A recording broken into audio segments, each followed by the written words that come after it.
You are not an imposter. So why do you have imposter syndrome? This is one of the main things that stops SLPs from starting and growing private practices. And if imposter syndrome is something that's been holding you back, you must listen to this episode where I'm going to share some strategies for how to break through it. I'm Jenna Castro-Casbon, speech-language pathologist, business coach, and creator of the Start Your Private Practice system. And I'm on a mission to turn stuck SLPs into successful private practitioners.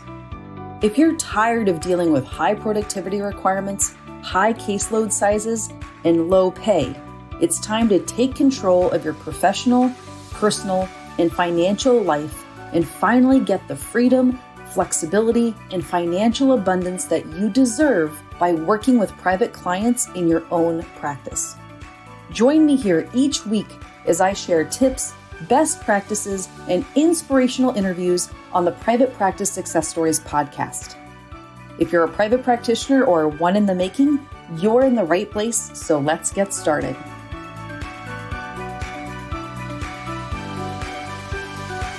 On today's episode of the Private Practice Success Stories podcast, we are talking about imposter syndrome, that nasty little bugaboo that stops many talented SLPs from pursuing their private practice dreams.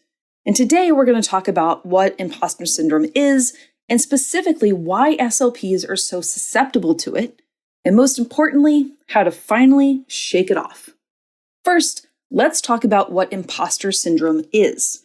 In case you haven't heard about it, imposter syndrome is a psychological phenomenon where individuals question their skills and talents and abilities and have a persistent fear of being exposed as a fraud. Despite the evidence that they are very competent, even highly skilled, they often don't feel like they deserve their success and often attribute it to luck or feeling like they've hoodwinked people. This is very common in high-achieving women, but it is also something that men struggle with. Does this sound familiar to you? Have thoughts like this stopped you from starting or growing your private practice? From changing jobs or even careers? From going up for promotions, awards, accepting speaking gigs, or things like board certifications? I often find myself wondering, why are SLPs so susceptible to imposter syndrome? Now, I have a few theories.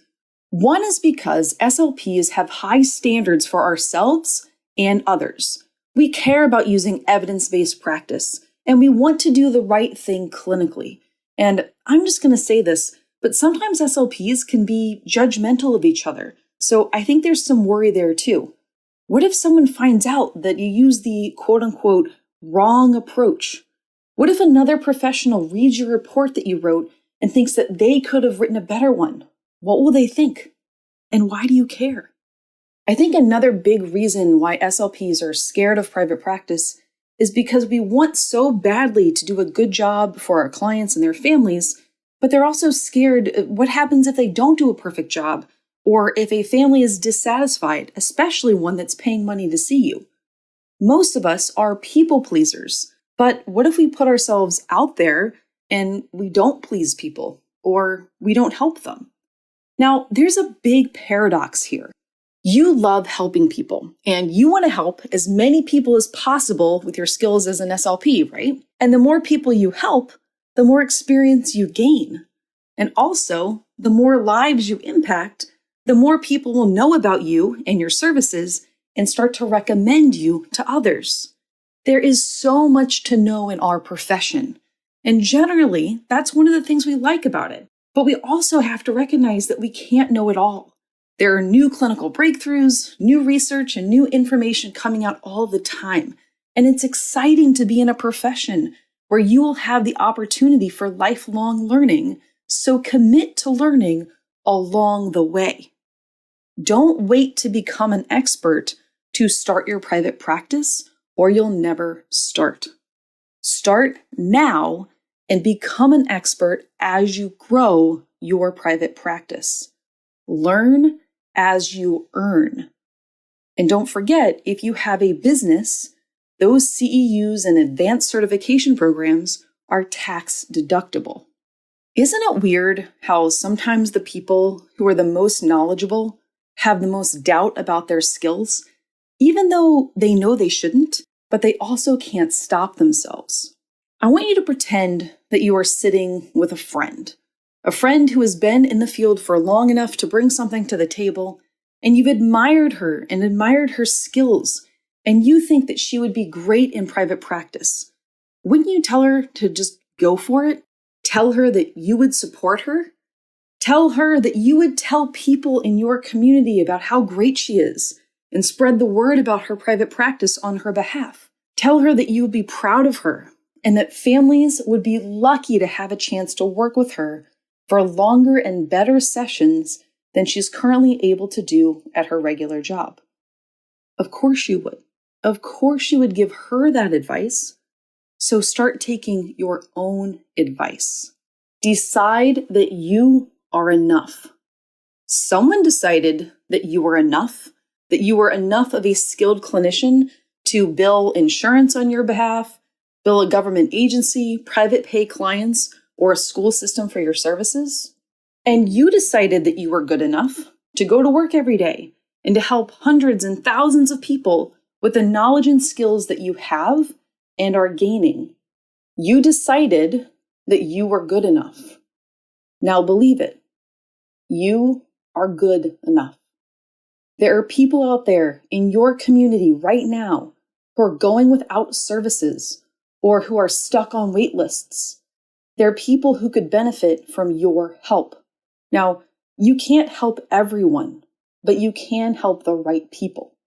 People who need you, people who need your skills and your expertise. When you feel like you have to be good enough to help everyone, that puts an additional and unnecessary pressure on you. I'm not for everyone, and you don't have to be for everyone either. There are people out there who can't wait to work with you because you can truly help them.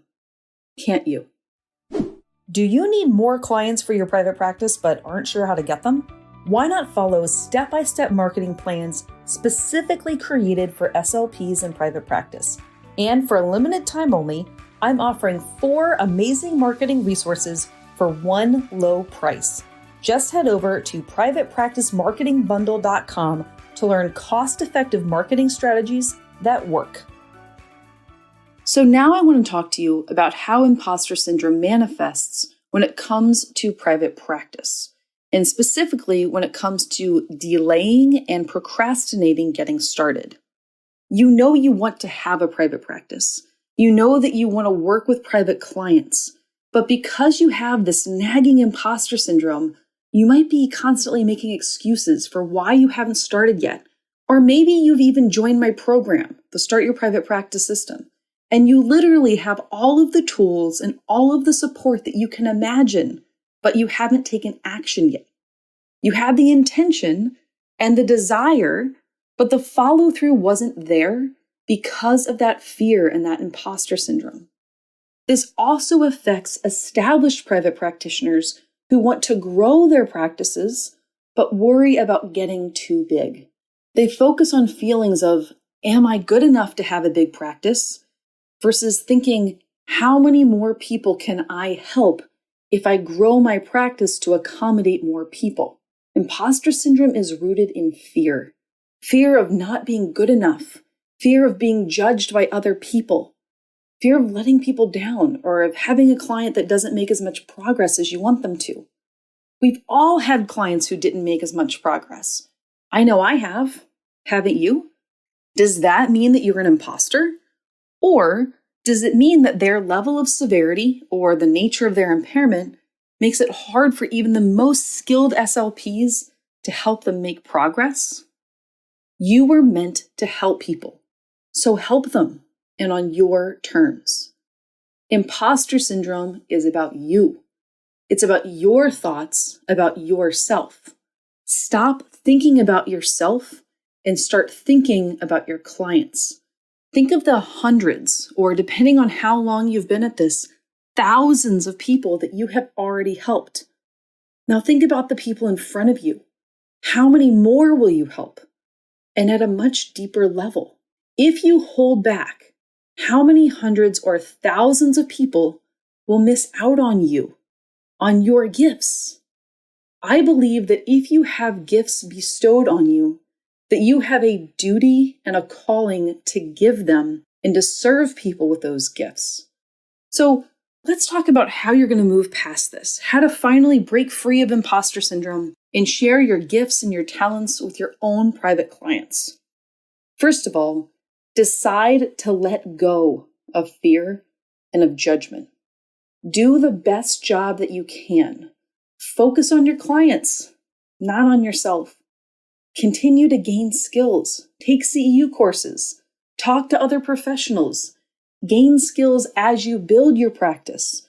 Don't wait until the end of your career to start. Think about all the people that you've helped, and think about all of the people that you will help. Take the advice you would give to your friend. Take the compliment. You know what you are doing. You are ready. If you have been waiting for permission to do this, you don't need it from anyone else but yourself. Give yourself permission to finally start your private practice because you are enough. Make a decision to start and start. Or stay stuck in indecision and never start. It's your choice. If you are feeling stuck in your current job, it is your decision if you want to finally get unstuck. If you are waiting for things to change on their own, they won't. You have to decide if you want a different life or a better life and create that for yourself and your family. Private practice isn't the only option, but I think it's the best option if you want to be in control of your professional, personal, and financial life. If you want more freedom, flexibility, fulfillment, and financial abundance. If you're ready to help more people on your terms. So if you're worried and nervous about having what it takes to become a successful private practitioner, I want to spend a few moments talking to you. My guess is that you're amazing, and I bet that the more amazing you are, the harder it is for you to believe it, right? I've had a rare opportunity to mentor thousands of SLPs and even some OTs and PTs from around the world. And what's interesting is when I look at all of these people and the lives that they're changing, almost all of them have felt an internal pull to help people, almost like a voice inside telling them that they are destined for greatness. Change how you've labeled yourself. Instead of labeling yourself as an imposter, remember that huge label you took on years ago of being a helper. Don't let this new label that doesn't serve you or anyone else take up as much room as you've been letting it.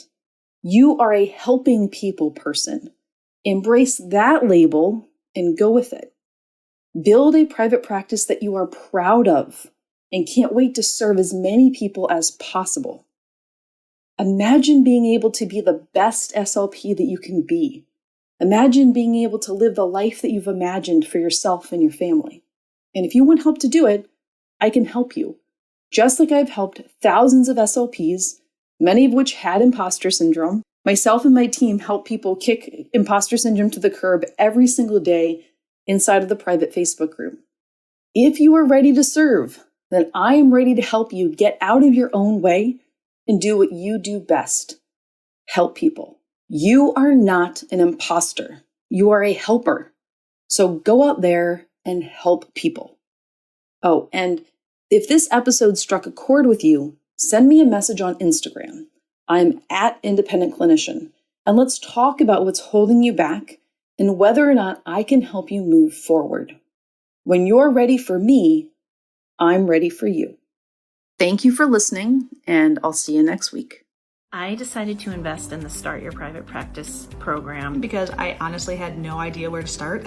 And I just didn't really have the confidence or the know-how to be able to do that. So it was really nice to have a system that was all set up for me. I didn't have to reinvent the wheel or start from scratch. It was all there for me. And I was able to land a client within about the first week and a half of me going public with my private practice. So now I have 12 clients. It is such an invigorating and amazing experience. If you want help to start your speech therapy private practice, then head on over to startyourprivatepractice.com/waitlist so that you will be notified as soon as we reopen the doors to the Start Your Private Practice system. Again, that's startyourprivatepractice.com/waitlist. I cannot wait to help you start your